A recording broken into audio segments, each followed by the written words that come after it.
everyone. In this, we have started today a new chapter of civics, chapter 4, की element of democratic government. आज नया chapter start करेंगे civics का, जिसका topic name है की element of democratic government. In the last chapter we talk about the working. इससे पहले भी हमने पढ़ा था what is government, and we talk about the what is government, how the government function, and what is democracy. Now in this chapter we will know what democracy means. इस chapter में हम पढ़ेंगे कि एक्चुअल में democracy का meaning क्या होता है and how it works. Clear.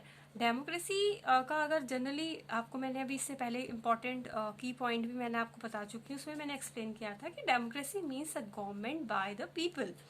And इस डेमोक्रेटिक गवर्नमेंट में, डेमोक्रेसी में क्या होता है, the people have right to participate in the governing of the country.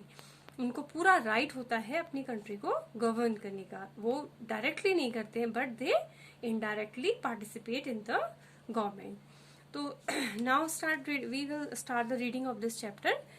In this chapter, you will read about some of the key elements that influence the working of the democratic government. क्या पढ़ेंगे? कुछ ऐसे की element पढ़ेंगे जो एक democratic government को influence करते हैं. इन्फ्लुएंस करना मतलब प्रभावित करते हैं. These include people's participation, the resolution of the conflict. Conflict means टकराव, and equality and justice. इसके बारे में पढ़ेंगे. साउथ अफ्रीका, इन्होंने एग्जाम्पल के जरिए इसको समझा रखा है कि South Africa is a country that has people of several races. Races का मतलब क्या होता है? रंग भेद. अलग जैसे वाइट और ब्लैक जो लोग होते हैं, रंग भेद मतलब इसका होता है कि साउथ अफ्रीका एक ऐसी कंट्री थी जहाँ पे अलग अलग कलर मतलब रंग भेद के रंग के लोग रहते थे.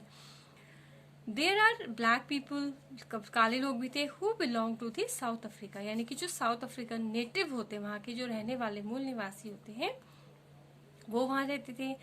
Whites who came there to settle, जो वाइट पीपल थे वो वहाँ आए थे, आ करके वहाँ सेटल हुए थे. एंड इंडियंस, और भारतीय भी वहाँ इंडियंस भी थे, who came as a labourer. वो या तो South Africa as a labourer गए थे और या as a trader South Africa गए थे. Maya Naidu an 11-year-old South African girl. Maya Naidu story यहाँ पे दिखा रखी है. माया नायडू कौन है? एक 11 ईयर की साउथ अफ्रीकन गर्ल है, living in the town of the Johannesburg. जो कहाँ रहती है? जोहानिसबर्ग के एक टाउन में रहती है. Was helping her mother clean up her old boxes. वो अपनी मदर की जो पुराने बॉक्सेस होते हैं उनको क्लीन अप करने में हेल्प कर रही है. She found a scrap book full of pictures. उसे एक स्क्रैप बुक मिलती है जिसमें बहुत सारी पिक्चर्स होती हैं. एंड न्यूज़पेपर आर्टिकल्स, और क्या होते हैं? न्यूज़पेपर आर्टिकल्स होते हैं. There were many pictures of young school boy of around 15 year of age. और उसमें उसको क्या मिलता है? एक 15 ईयर के लड़के की पिक्चर्स भी, बहुत सारी पिक्चर्स होती हैं एक 15 ईयर एज के लड़के की.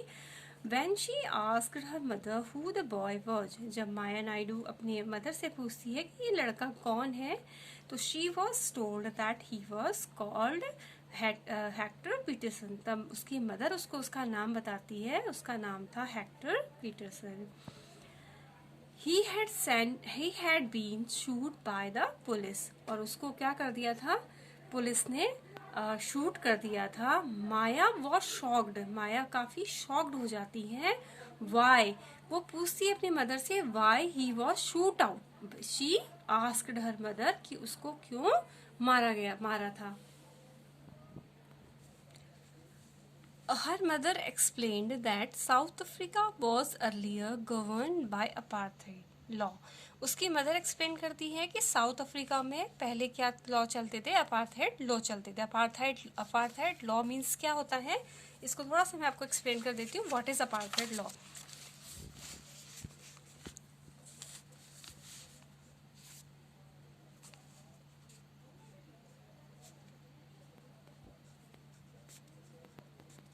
अपार्थाइड मीन्स क्या होता है?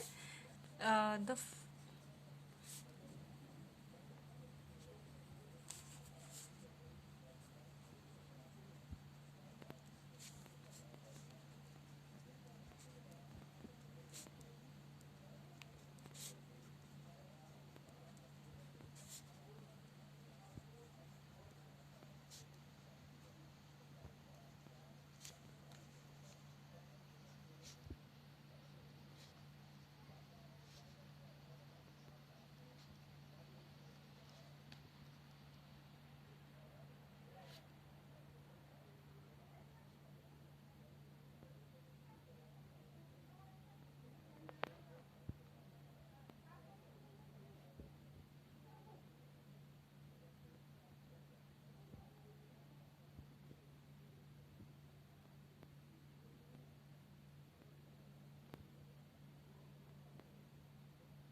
क्लियर? अपार्थाइड क्या होता है? It was a formal official government policy थी। ये 90s के टाइम की है, आई थिंक। उस समय की ये फॉर्मल गवर्नमेंट पॉलिसी थी जो साउथ अफ्रीका में प्रचलन में थी। और इसका मतलब क्या था? अपार्थाइड का मतलब था कि जब ये लॉ इम्प्लीमेंट किया गया था तो इसका मतलब ये था कि the separating people of different races, कि जो अलग अलग कलर के लोग हैं, चाहे गोरे और काले लोग हैं, वो क्या रहेंगे? अलग अलग रहेंगे। And making them live apart, मतलब उन दोनों को क्या कर दिया गया? अलग अलग रहेंगे, वो एक साथ नहीं रहेंगे। उनकी जो भी उनको मिलने वाली फैसिलिटीज थी वो भी बिल्कुल अलग अलग होंगी। काले लोग एक पर्टिकुलर एरिया में रहेंगे, और जो गोरे लोग थे वो एक दूसरे एरिया में अलग अलग रहेंगे। तो क्या था? It was the formal official government policy in South Africa of separate करना, मतलब अलग अलग करना, people of the different races के बेसिस में लोगों को अलग अलग करना, and making them live apart, और उनको एक दूसरे के दूर दूर रहने के लिए फोर्स करना। तो ये क्या था? अपार्थाइड लॉ था, that was implement in the South Africa in the earlier time. Then ये apartheid means separation on the basis of race. Apartheid का मतलब क्या था? कि रेस के बेसिस पे, रंग भेद के बेसिस पे लोगों को सेपरेट करना। South African people were divided into white, black, Indian, coloured races. जो साउथ अफ्रीकन पीपल थे वो किस में डिवाइड थे? वाइट पीपल में, ब्लैक में, इंडियन और कलर्ड रेसेस में डिवाइड थे। अकॉर्डिंग टू द लॉ क्या था? लॉ क्या किस तरीके से डिफाइन करता था? क्या था लॉ की मीन?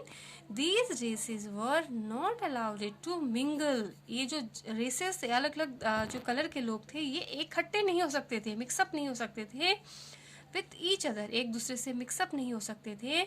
और ना ही to live near each other, और ना ही ये एक दूसरे के आसपास रह सकते थे। और even to use common facilities, और यहाँ तक भी वो दोनों लोग एक कॉमन फैसिलिटी को यूज नहीं कर सकते थे। अगर ब्लैक लोगों को जो फैसिलिटी दी गई थी वो अलग थी, और जो वाइट पीपल को जो फैसिलिटीज दी गई थी वो बिल्कुल अलग थी। तो ना तो ये एक दूसरे के साथ रह सकते थे, ना एक दूसरे में मिक्सअप हो सकते थे, और ना ही एक दूसरे की फैसिलिटीज को यूज कर सकते थे। मतलब ब्लैक वाइट जो पीपल थे वहाँ पे इनको ज़्यादा फैसिलिटीज दी गई थी in the comparison of the black people. तो Maya could not believe her ears, उसको बिलीव नहीं हुआ। Maya's mother sounded angry when she spoke about life under apartheid. जब माया की मदर उसको मतलब अपार्थाइड लॉ के बारे में समझा रही थी, बता रही थी, तो उसको काफ़ी गुस्सा आ रहा था। सी told Maya that in those days, उसने माया को बताया कि उन दिनों हॉस्पिटल्स वर सेपरेट, हॉस्पिटल अलग अलग थे, एंड सो वर एम्बुलेंस, और यहाँ तक कि एम्बुलेंस भी अलग अलग थी। N ambulance meant for white people would always be well equipped, while one meant for the black people was not। Ambulance का मतलब क्या था? कि जो वाइट लोगों के लिए एम्बुलेंस थी वो हमेशा क्या रहती थी? वेल इक्विप्ड, यानी कि उसमें पूरा साजो सामान रहता था, जितने भी मेडिकल के इक्विपमेंट थे वो फुली इक्विप मतलब रहते थे उसमें। जबकि जो ब्लैक लोगों के लिए जो एम्बुलेंस थी उसमें ऐसी कोई भी फैसिलिटी नहीं थी। There were separate trains and buses, even जो ब्लैक और वाइट लोगों के लिए सेपरेट ट्रेन भी चलती थी, बसें भी चलती थी।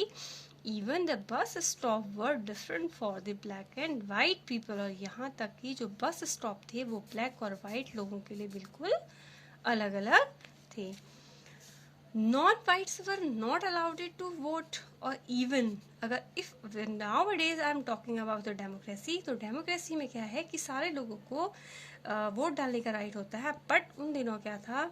साउथ अफ्रीका में जो नॉन वाइट पीपल थे उन लोगों को वोट डालने का राइट नहीं था। The best land in the country was reserved for the white people, जो सबसे अच्छी जगह थी कंट्री की वो किसके लिए रिजर्व थी? वाइट पीपल के, गोरे लोगों के लिए रिजर्व थी। And non whites had to live on the worst, और जो नॉन वाइट लोग थे उनको शहर के सबसे गंदी जगह में रहने के लिए दिया जाता था। वो लैंड उनको जो अवेलेबल करवाई जाती थी that was on the worst area. Thus, black and the colored people were not considered to be equal to white. और इस तरीके से जो ब्लैक लोग थे वो वाइट लोगों के बराबर उनको बिल्कुल भी उनको बराबर नहीं समझा जाता था. One black township was south western township. एक टाउनशिप था वहाँ पे, साउथ वेस्टर्न टाउनशिप, वहाँ पे the black people live. Hector Pieterson lived here. जो हेक्टर पीटरसन था वो वहीं रहता था. And he and his classmate joined the protest. Protest का मतलब होता है विद्रोह. हेक्टर पीटरसन और जो उसके क्लासमेट थे उन लोगों ने उस विरोध में वो ज्वाइन हो गए थे, यानी कि उन लोगों ने विरोध करना शुरू कर दिया था against the learning of the African language in school. क्योंकि जिस स्कूल में वो पढ़ते थे उस स्कूल उन्हें फोर्स कर रहा था कि उन लोगों को अफ्रीकन लैंग्वेज को सीखना ही सीखना है. That's why they join the protest. Protest का मीन्स विरोध. This was the language that white spoke. और जो अफ्रीकन लैंग्वेज थी वो कौन सी लैंग्वेज थी जिसको वाइट पीपल बोलते थे. Hector and other school student were being forced to learn this language. Hector और जो दूसरे उसके स्कूल के स्टूडेंट थे उन लोगों को इस लैंग्वेज को, अफ्रीकन लैंग्वेज को बोलने के लिए फोर्स किया जा रहा था. But they wanted to learn their own language. लेकिन वो अपनी लैंग्वेज, जो की लैंग्वेज थी जुलू, वो बोलना चाहते थे.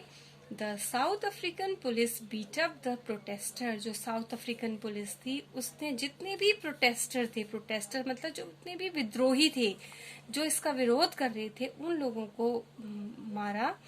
मर्सीलेसली मतलब होता है निर्दयता से उनको मारा. And shoot at the crowd. और उन्होंने क्या करा, जो भीड़ थी, क्राउड थी, उसके ऊपर उन्होंने गोली चला दी.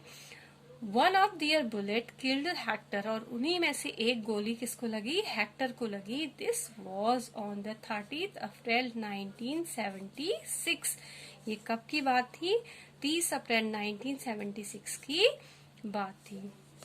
The African National Congress a group of people. इसमें अफ्रीकन नेशनल कांग्रेस क्या था, एक ग्रुप लोगों का, ऐसा ग्रुप था जो who led the struggle against the apartheid. वो लोग कौन थे, जो हमेशा जो अपार्थेड रूल था उसके अगेंस्ट वो स्ट्रगल कर रहे थे. कौन लोग थे, African National Congress.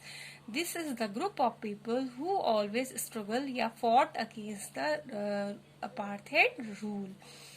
And their most well known leader Nelson Mandela. और उनके जो सबसे वेल नोन लीडर थे, सबसे फेमस जो लीडर थे वो कौन थे, नेल्सन मंडेला थे. नेल्सन मंडेला के बारे में अगर आपको थोड़ा सा मैं समझाऊं तो इसमें ये था कि जो नेल्सन मंडेला थे, इनका जो बॉर्न हुआ था लगभग 1918 में के लगभग हुआ था. और इनकी ये उस पीरियड में अगर हम अफ्रीका, साउथ अफ्रीका की बात करते हैं, वहाँ पे कि जो वहाँ की साउथ अफ्रीकन जो पीपल थे, ब्लैक लोग थे, उनकी पॉपुलेशन 3/4 थी. 3/4 का मतलब अप्रोक्स कितना था कि जो 20 मिलियन जो पीपल थे वो थे आपके साउथ अफ्रीकन पीपल थे. और उनको कौन रूल कर रहा था, केवल माइनॉरिटी 4 मिलियन जो पीपल थे, जो व्हाइट पीपल थे, वो उनके ऊपर रूल कर रहे थे. और इसमें ये था कि जो ये हम इसकी बात करें तो अफ्रीकन नेशनल कांग्रेस की जो बात कर रहे हैं, बाद में जो ये नेल्सन मंडेला थे अफ्रीकन नेशनल कांग्रेस के सचिव बने थे, सेक्रेटरी बने थे इनके. और मतलब काफी टाइम तक इन्होंने अपार्थाइड रूल का विरोध किया था और कई बार ये इसके लिए जेल भी गए थे. लेकिन जो 15 अगस्त 1962 को इनको वहाँ की जो गवर्नमेंट थी उन्होंने इनको आजीवन कारावास दे दिया, इनको परमानेंटली मतलब जेल में डाल दिया. लेकिन जो सिचुएशन थी वो धीरे धीरे चेंज हुई थी. लगभग उसके 27-28 ईयर के बाद अप्रॉक्स आपका 1989 में जो वहाँ की गवर्नमेंट चेंज हुई. और वो जो गवर्नमेंट चेंज हुई थी तो वहाँ का गवर्नमेंट चेंज हुई थी तो वहाँ के एक FW क्लार्क, जो FW क्लार्क थे वो अफ्रीका के प्रेसिडेंट बने. ये बने थे आपके 1989 में प्रेसिडेंट बने. जैसे ही FW क्लार्क वहाँ के प्रेसिडेंट बने तो उन्होंने सबसे पहला काम ये किया था कि जितने भी जो जेल में बंद थे और जिनके ऊपर बहुत ज्यादा अक्यूज्ड जो लगा था, गंभीर अपराध कहते हैं ना जिनके ऊपर नहीं लगा हुआ था, उन सारे लोगों को उन्होंने रिहा कर दिया। जिनके ऊपर बहुत ज्यादा ऐसे गंभीर मतलब अपराध के केसेस थे, उनको तो उन्होंने नहीं किया, क्राइम जिन्होंने किया था, लेकिन जो अदरवाइज जो निर्दोष थे, ठीक है, उन लोगों को उन्होंने FW क्लार्क ने क्या कर दिया था, जेल से छुड़ा दिया था। नेल्सन मंडेला भी उन्हीं में से एक थे, और उनको 1989 में, जैसे 1989 में तो ये प्रेसिडेंट बने थे, 90 के लगभग 1990 के लगभग उन्होंने, नेल्सन मंडेला भी जेल से बाहर आ गए थे। और जब ये जेल से बाहर आ गए तो लगभग इन्होंने 28 साल इन्होंने जेल में उस वक्त बिताया था। और जब जेल में रहने के बाद भी नेल्सन मंडेला चुप नहीं बैठे थे। इन्होंने वहाँ के जितने भी वहाँ के ब्लैक लोग थे उनको असेंबल करना, उनको समझाना, उनको अपने राइट्स के लिए बारे में बताना, ये सारा उन्होंने वहाँ पर भी उन लोगों को बताया था। और इसके बाद 1994 में साउथ अफ्रीका में दोबारा से प्रेसिडेंट के इलेक्शन हुए, और उस प्रेसिडेंट के इलेक्शन में Nelson Mandela the African National Congress से ही इलेक्शन उन्होंने लड़ा था, और वो वहाँ के प्रेसिडेंट बने थे। और इसमें सबसे इंटरेस्टिंग बात ये थी कि 1994 में जो इलेक्शन हुआ था उसमें सबसे इंटरेस्टिंग चीज ये थी कि वहाँ पे जो आपके ब्लैक और व्हाइट दोनों लोगों ने पार्टिसिपेट किया था इस इलेक्शन में, क्लियर। और बाद में ये 1994 में फर्स्ट ब्लैक प्रेसिडेंट बने थे साउथ अफ्रीका के, और बाद में इन्हें भारत रत्न, इसके 1990 में इनको भारत रत्न भी दिया गया था। और इनको ये है इनका, नेल्सन मंडेला क्या थे, फोर्ट उन्होंने बहुत मतलब स्ट्रगल किया था इस अपार्थाइड सिस्टम को हटाने के लिए, रूल्स को हटाने के लिए कई साल इन्होंने स्ट्रगल किया था, system for the several year, कई साल इन्होंने लड़ा था। फाइनली दे सक्सीड, लास्ट अंत में वो सफल हुए थे। And in 1994 south Africa became a democratic country, और 1994 में साउथ अफ्रीका क्या बना, एक डेमोक्रेटिक कंट्री बना, in which people of all races were consider equal, और जिसमें हर रेसेस, हर रंग भेद के लोगों को इक्वली कंसीडर किया गया। Let us now try to understand what a democratic government means to all of us. अब हम इसमें पढ़ेंगे कि डेमोक्रेटिक गवर्नमेंट का मतलब क्या है। First one is participation. Participation का मतलब होता है भागीदारी, भाग लेना, पार्ट लेना। Why do we have regular election? You have already read in the previous chapter that people make the decision in a democracy. Previous chapter में हमने पढ़ा कि जो लोग होते हैं वो डेमोक्रेसी में डिसीजन लेते हैं। Through voting in election people elect leader, voting के जरिए अपने वोट कास्ट करके जो हम लोग हैं हम क्या करते हैं, अपने लीडर को चुनते हैं। टू रिप्रेजेंट देम, और वही लीडर हमें क्या करता है, रिप्रेजेंट करता है। These representative take decision on behalf of the people, और जो यही रिप्रेजेंटेटिव होते हैं ये लोगों के बिहाफ में लोग क्या करते हैं, डिसीजन ले लेते हैं। मैंने आपको प्रीवियस चैप्टर में क्लासरूम का एग्जांपल समझाया था कि क्लासरूम में एक हम मॉनिटर बनाते हैं। अगर क्लास के बाहर से आपसे कोई भी आता है, कोई भी चेयरपर्सन आते हैं, पूछते हैं, तो वो सारी क्लास से नहीं पूछेंगे, वो केवल क्लास मॉनिटर से पूछेंगे कि जो भी आपके किसी चीज के बारे में बात करनी हो, तो वो क्लास मॉनिटर क्या कर रहा है, पूरी क्लास को रिप्रेजेंट कर रहा है। इन द सेम वे जो ये रिप्रेजेंटेटिव होते हैं जिनको हम इलेक्ट करते हैं, दे रिप्रेजेंट अस, वो हमारे बिहाफ में बात करते हैं, डिसीजन लेते हैं।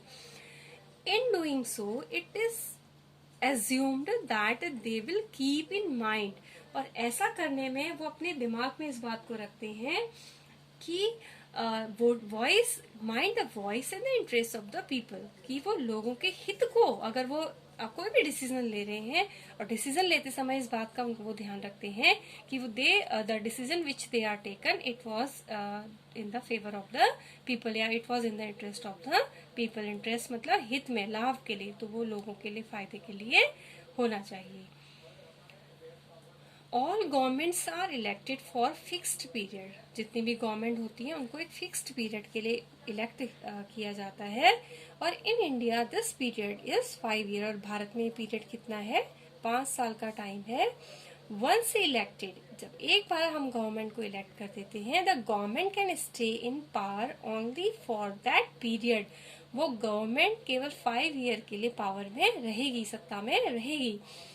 If they want to continue to be in power, अगर वो अपनी पावर में दोबारा कंटिन्यू रहना चाहते हैं, सत्ता में दोबारा कंटिन्यू रहना चाहते हैं, then they have to be re-elect by the people. उसके लिए उनको क्या करना होगा, दोबारा से इलेक्ट करना होगा, और उनको the people have to re-elect them. This is a moment, ये वो टाइम होता है कि when people can sense their power। अब यहाँ पे किसका काम है, जब हम इलेक्शन कर होता है, जब वोटिंग हम वोट कास्ट करने जाते हैं, ये वो पीरियड होता है जब लोगों को अपने सेंस का यूज करना चाहिए, अपने पावर को समझदारी से उसका यूज करना चाहिए डेमोक्रेसी में। और in this way the power of the government gets limited by regular election. इस तरीके से जो गवर्नमेंट की पावर है, इट कैन बी लिमिटेड, उसको लिमिटेड किया जा सकता है by the regular election. Other ways of participating, और इसके अलावा दूसरे क्या तरीके मेथड है पार्टिसिपेटिंग का। Election are usually held once in 5 years. Election जो होते हैं केवल साल में 5 साल में एक बार होते हैं। Besides voting there are other ways of participating. Vote के जरिए, वोट के अलावा, वोट करना तो है ठीक है, हमारा राइट है, हम वोट डालते हैं अपने कैंडिडेट को चुनने के लिए। उसके अलावा वो कह रहे हैं कि बहुत सारे ऐसे तरीके हैं जिससे हम गवर्नमेंट के काम में पार्टिसिपेट कर सकते हैं in the process of the government. Government के जो भी काम होता है हम उसमें पार्टिसिपेट कर सकते हैं।